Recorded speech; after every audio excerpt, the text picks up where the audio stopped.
Naglalagay ng kolorete sa aking mukha para di nila malaman ang tunay na naganap, na ikaw at ako ay hindi na.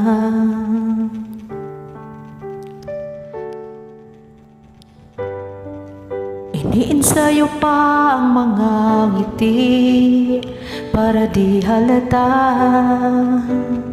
Damdamin ko'y pinipigil, sa loob umiiyak, dahil ikaw at ako ay hindi na.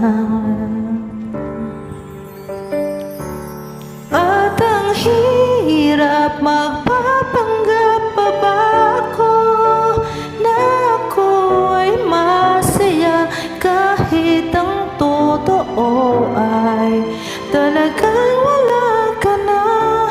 At kung bukas pagmulat ng aking mata, may mahal ka na iba, wala na akong magagawa.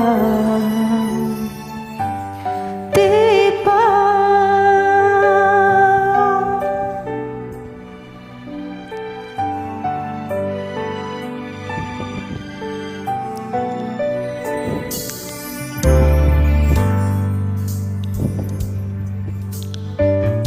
Paano ko sasabihin sa mga kaibigan ko kung ako rin ang sisisihin na bulagan ako, na ikaw at ako ay wala na?